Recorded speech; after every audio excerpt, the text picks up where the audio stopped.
ये विषय कहना इसको बहुत छोटा शब्द है। ये जो एक संकल्प व्रत, एक सभ्यता जो एक विशेष प्रकार के हमारे युवा युवतियों में फैल रही थी कि 31st नाइट या डे कल्चर जो हो गई है, वैलेंटाइन डे, वो उसको देखते हुए 2004 में मेरे मन में एक संकल्प व्रत आया कि क्यों ना हम जो 31st कैलेंडर नववर्ष है या 1 जनवरी है या उसको है सेलिब्रेट, कुछ बच्चे इस ओर ऐसे भटक रहे हैं जैसे कि बहुत दिक्कत हो रही है। तो उस संकल्प और व्रत को हमने एक टीम बनाई छोटी सी, और मित्रों के साथ गिरिराज सेवा मित्र मंडल बनाकर हमने 30 और 31 परिवार सहित इसको मनाने का संकल्प लिया। और इस व्रत में हम काफ़ी हद तक सफल हुए कि आज जब इसका 22वां महोत्सव हम मनाने जा रहे हैं तो लगभग पूरे देश के 1500 परिवारों को हम उसमें जोड़ चुके हैं। और इन परिवारों के साथ हमने 30 तारीख से लेकर 1 तारीख तक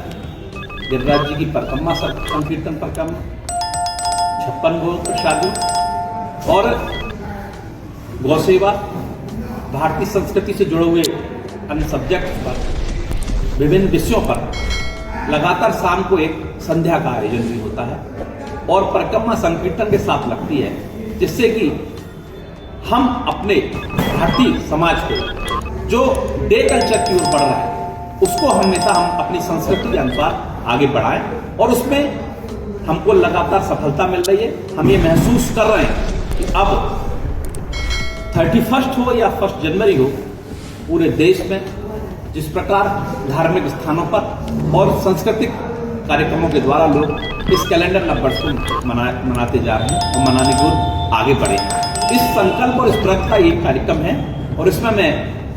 आपके माध्यम से, आप सभी भाइयों के माध्यम से अनुरोध करूंगा कि इस कार्यक्रम में आकर देखें, कार्यक्रम में सहभागिता करें और संकीर्तन परिक्रमा में भाग लें और परिवार सहित आएं, जिससे ये महसूस होगा कि मैं सबसे बड़ी बात कर रहा हूँ, ये महसूस होगा जब आप परिवार के साथ आकर परिक्रमा लगाएंगे, दर्शन करेंगे, धार्मिक रूप से उस डे कल्चर के खिलाफ, आप उस संस्कृति के खिलाफ कहीं भी आयोजन में भाग लेंगे इस 31 और 1 को, तो आप हमेशा अपनी संस्कृति के साथ साथ अपने परिवार को भी आप पूर्णतः संतुष्ट कर पाएंगे कि आप किस ओर जा रहे हैं, समाज किस ओर जा रहा है। गिरिराज सेवा जो कि समिति द्वारा जो कि कार्यक्रम आयोजित किए जाएंगे गोवर्धन में, क्या क्या कार्यक्रम आयोजित किए जाएंगे? देखिए, हम लोग 29 तारीख की शाम को पहुंचते हैं हर वर्ष,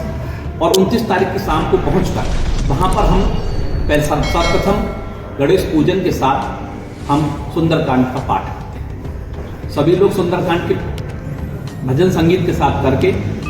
छोटी सी भजन संध्या रखते हैं 29 की शाम को, और जो भी लोग आते हैं उनको रहने की और उसकी व्यवस्था। उसकी 30 तारीख की सुबह, 30 दिसंबर की सुबह हम लोग गिरिराज सेवा मित्र मंडल सभी परिवारों के साथ अभिषेक का आयोजन करते हैं। और अभिषेक के आयोजन के पश्चात हम लोग सुबह 10 बजे से प्रथम परिक्रमा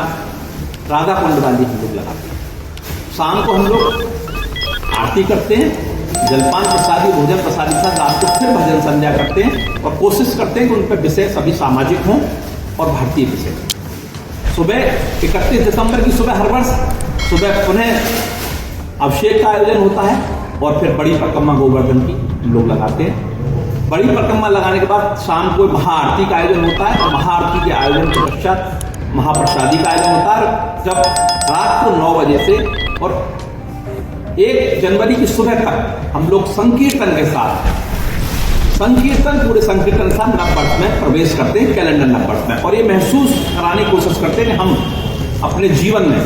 भगवान के सानिध्य में, श्री चरणों में हम लोग नववर्ष का प्रवेश कर रहे हैं, कैलेंडर नववर्ष का। और वहां से हम लोग प्रथम दिन की शुरुआत करके अपने अपने कामों पर सभी परिवार चले जाते हैं। ये कार्यक्रम रहता है और 1 तारीख की सुबह उसमें छोटा सा कार्यक्रम होता है, संत सेवा, गौ सेवा, बाई सेवा, जो कि गोवर्धन में और बिहारी जी में बड़ी कृपा है तो उनकी सेवा। अच्छा, गत वर्ष की तरह आपके द्वारा लाने ले जाने के लिए श्रद्धालुओं के लिए वाहन की भी व्यवस्था की जाती है, तो वो रवानगी कहाँ से की जाएगी और किस तरीके से उनकी बंदोबस्त आपके द्वारा किया गया? देखिए, काफ़ी लोग बाहर से जो आते हैं वो सभी अपनी व्यवस्थाओं से आते हैं। और यहाँ पर कुछ जो लोग हैं जो हम लोग जिनकी व्यवस्था करते हैं उसमें 10-12 वो लोग जाते हैं और 29 तारीख की दोपहर को 12 बजे से यहाँ से मेरी पेट्रोल पंप है वहाँ से बसें जाएँ।